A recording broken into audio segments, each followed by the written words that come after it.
Estudo do livro Roteiro, livro de Emmanuel, psicografia de Chico Xavier, lição 40, Ante o Infinito. A casa do Pai é o universo. Evangelho segundo o Espiritismo. Somos, portanto, como filhos, os que habitam a casa do Pai.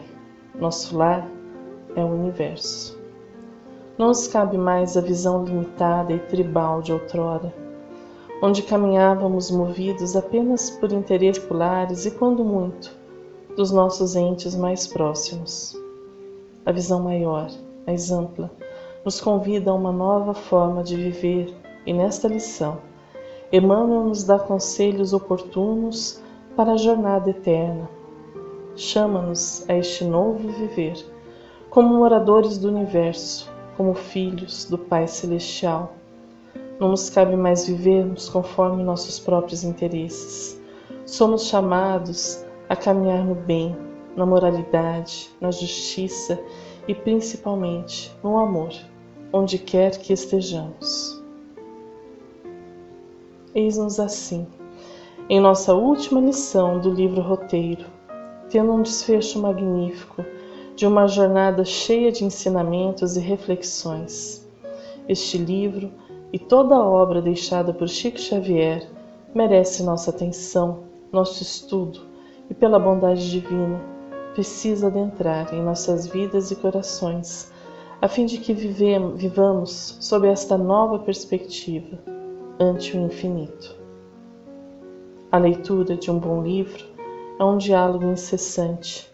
O livro fala e a alma responde. André Maurois. Iniciemos com Emmanuel. Amadurecida a compreensão na maioridade mental, percebe o homem a sua própria pequenez à frente do infinito. Reconhece que a vida divina palpita soberana, desde os princípios magnéticos do mundo subatômico até as mais remotas constelações. Observa que o planeta grande e sublime, pelas oportunidades de elevação que nos oferece, é simples grão de areia, quando comparado ao imenso universo. Cercado por sóis e mundos incontáveis, ergue-se dentro de si mesmo para indagar quanto aos problemas da morte, do destino, da dor.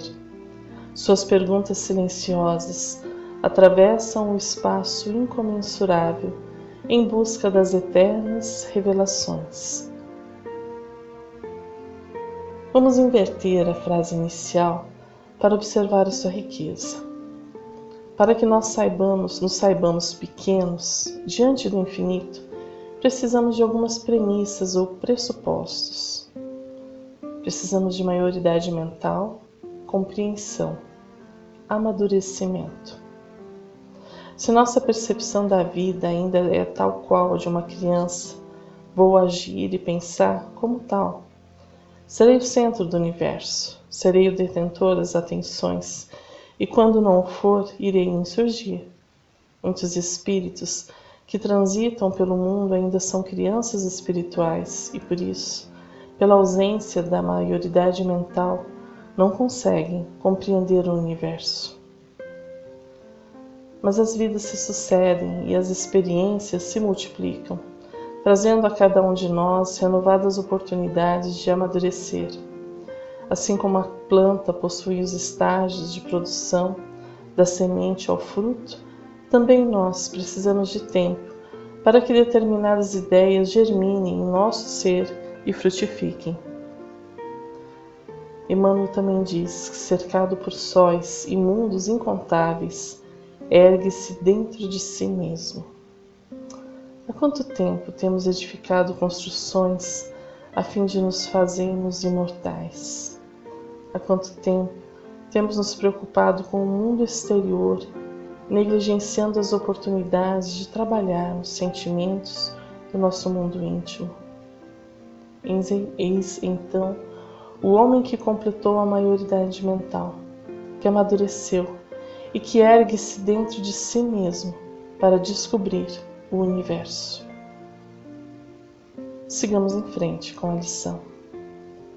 Para o coração alimentado pela fé e elevado à glória do ideal superior, o Espiritismo com Jesus traz a sua mensagem iluminada de esperança, interrogando o infinito que se estende triunfante no espaço e no tempo.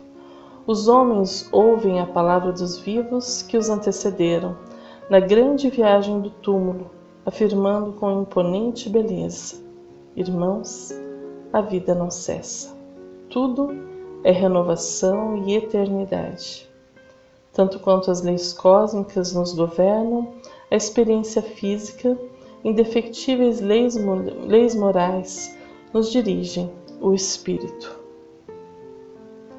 A doutrina espírita capacita-nos a uma perspectiva nova e, com Jesus como nosso guia e modelo, estamos em condições de seguir em frente, melhorando-nos sempre.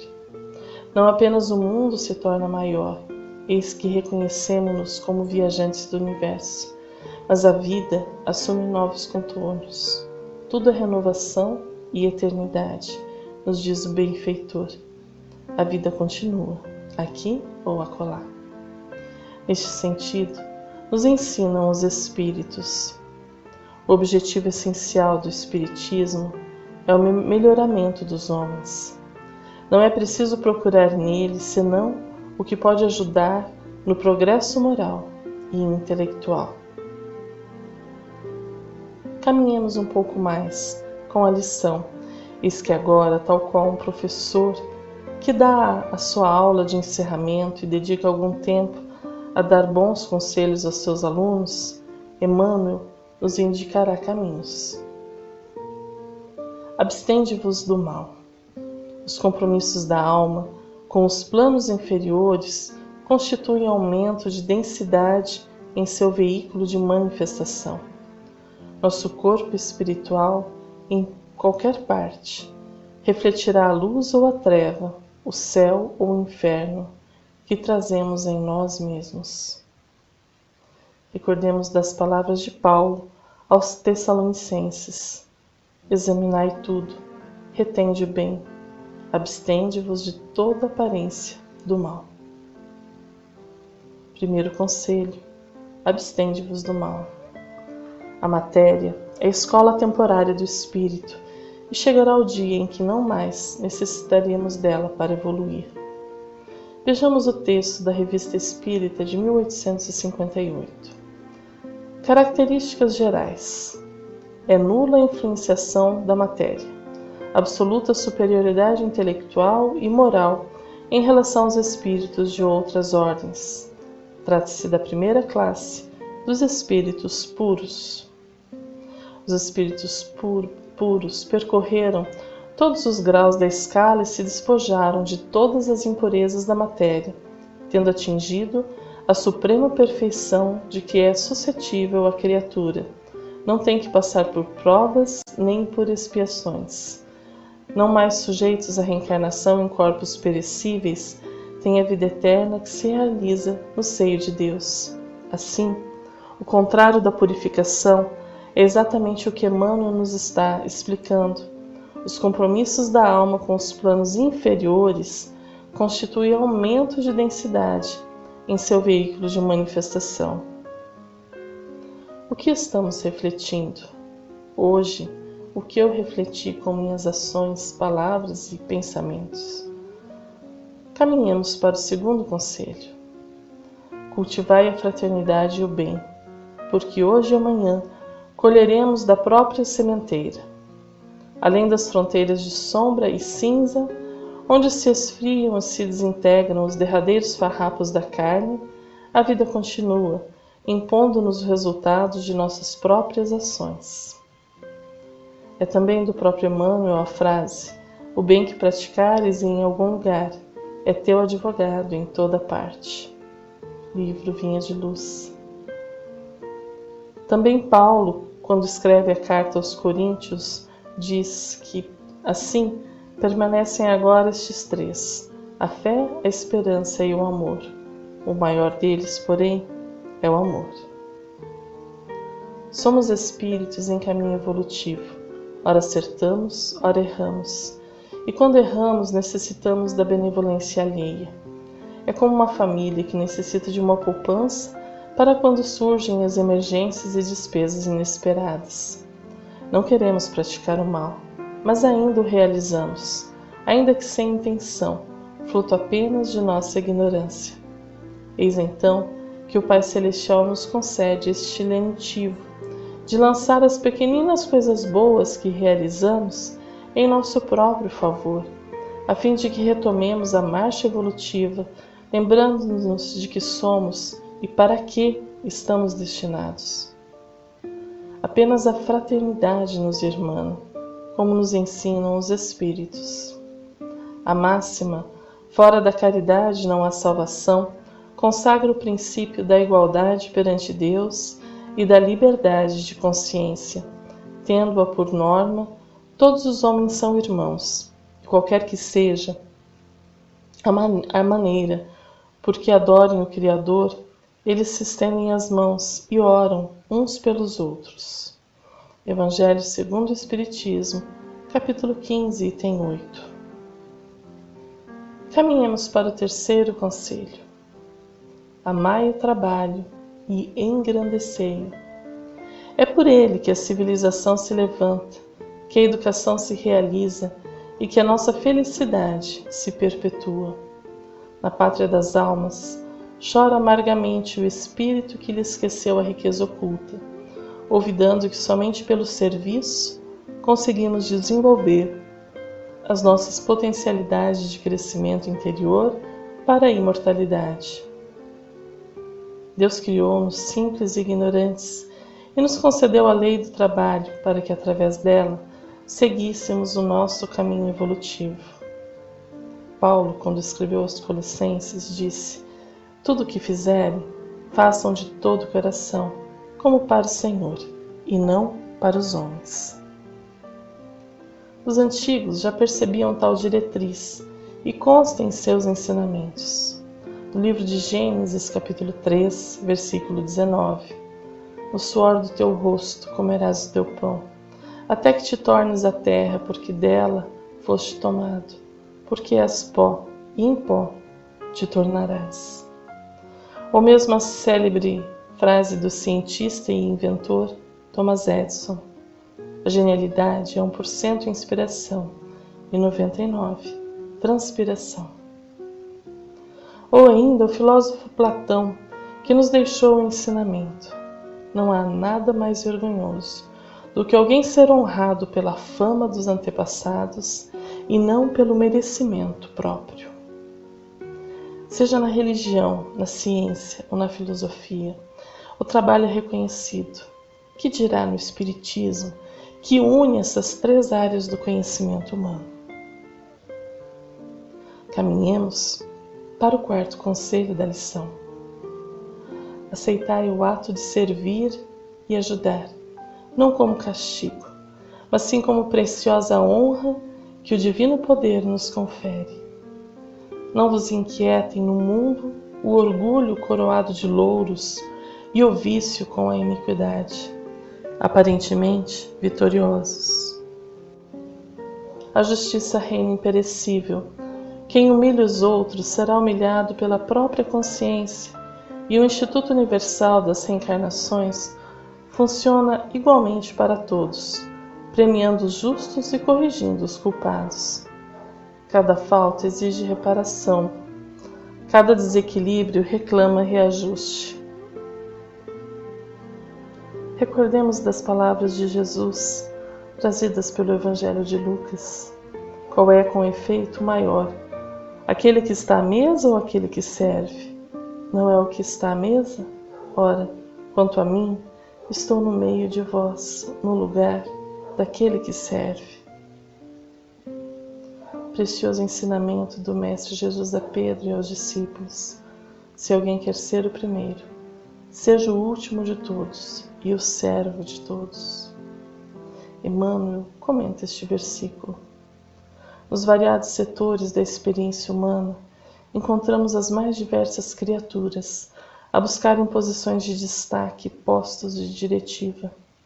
a pessoas que enveredam pelas sendas do comércio e da indústria em corrida infrene por se elevarem nas asas frágeis da posse efêmera. Muitos elegem a tirania risonha no campo social para se afirmarem poderosas e dominantes. Outras pontificam através do intelecto, usando a ciência como apoio da autoridade que avocam para si mesmas, tendo ainda as inteligências que, em nome da inovação ou da arte, se declaram francamente partidárias da delinquência e do vício para sossegarem as próprias ânsias de fulguração nas faixas da influência. Todas caminham subordinadas às mesmas leis, levando-se hoje para descer amanhã. O império econômico, a autoridade terrestre ou o intelectualismo sistemático possibilitam a projeção da criatura no cenário humano, a feição de luz meteórica, riscando instantaneamente a imensidade dos céus. Em piores circunstâncias, aquele que preferiu o brilho infernal do crime esbarra em breve tempo com a dureza de si mesmo, sendo constrangido a reunir os estilhaços da vida, provocados por suas ações lamentáveis na recomposição do destino próprio. Grande maioria toma a aparência do comando como sendo a melhor posição, e raros chegam a identificar, no anonimato da posição humilde, o posto de carreira a que conduz a alma aos altiplanos da criação. Apesar de tudo, porém, a verdade permanece imutável. A liderança real no caminho da vida não tem alicerces em recursos amoedados. Não se encastela simplesmente em notoriedade de qualquer natureza. Não depende unicamente de argúcia ou sagacidade, e nem é fruto da erudição pretensiosa.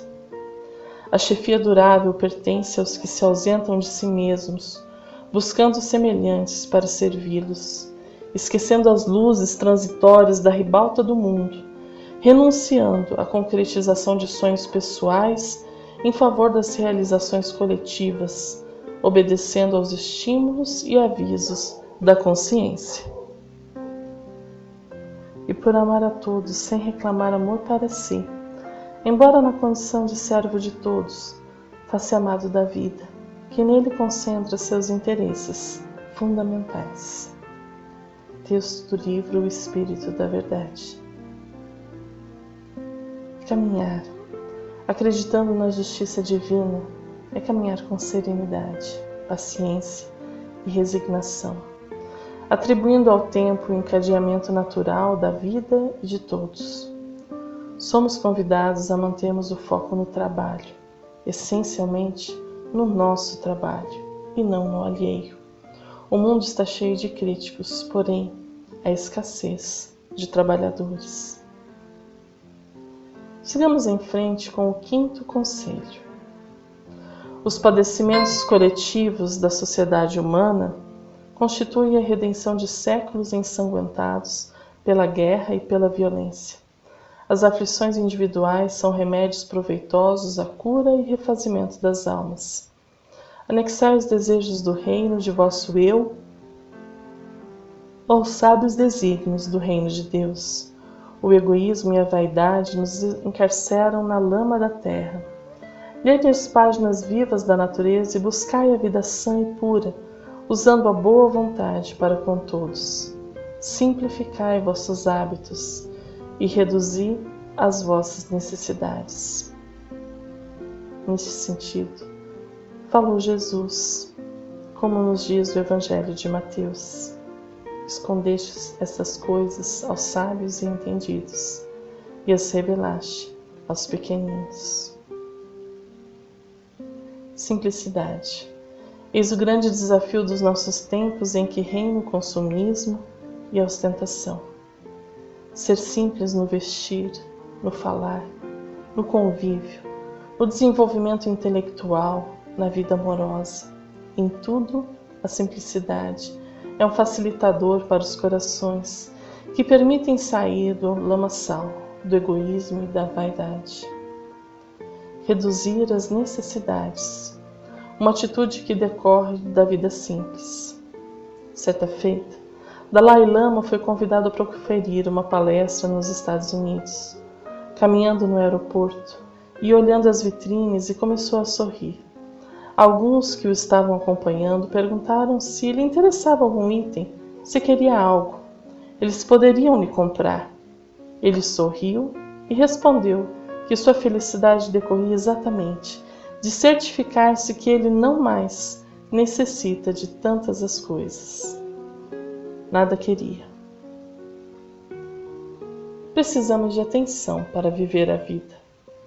A simplicidade vai na contramão de tudo que vemos na mídia e no convívio social.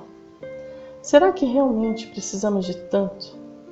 Estudos mostram que se o mundo todo consumisse o que uma pessoa de classe média consome, em pouco tempo o planeta se extinguiria. Isso nos serve de alerta. Abracemos a simplicidade, a fim de não contrairmos mais dívidas.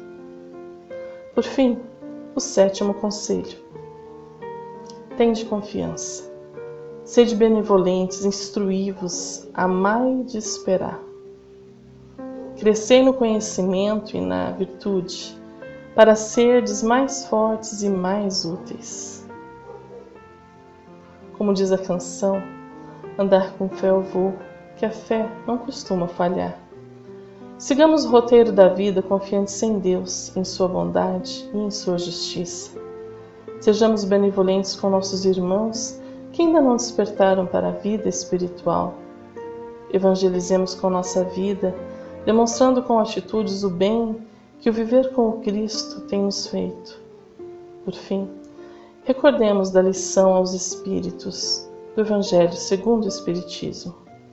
Espíritas, amai-vos, eis o primeiro ensinamento.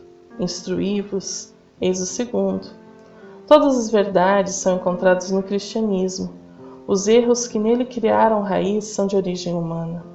E eis que além do túmulo, em que acreditáveis o nada, vozes vêm clamar-vos. Irmãos, nada perece. Jesus Cristo é o vencedor do mal. Sede os vencedores da impiedade. Espírito de Verdade, Paris, 1860. Encerrando a lição. Além dos horizontes que o nosso olhar pode abranger, outros mundos e outras humanidades evolvem no rumo da perfeição. Todos somos irmãos, filhos de um só Pai, que nos aguarda sempre de braços abertos para a suprema felicidade no eterno bem. E ouvindo os sagrados apelos de cima, o coração que desperta para a vida superior compreende, enfim, que Deus é a verdade soberana, que o trabalho é a nossa bênção, que o amor e a sabedoria representam a nossa destinação e que a alma é imortal. Diante de tão bela lição, nada a acrescentar, muito a agradecer. Encerro este estudo com lágrimas de profunda gratidão. Durante quase um ano, estivemos envolvidos com esta obra, pesquisando, refletindo, aprendendo. E faltam palavras para expressar o quão valoroso é um livro como este.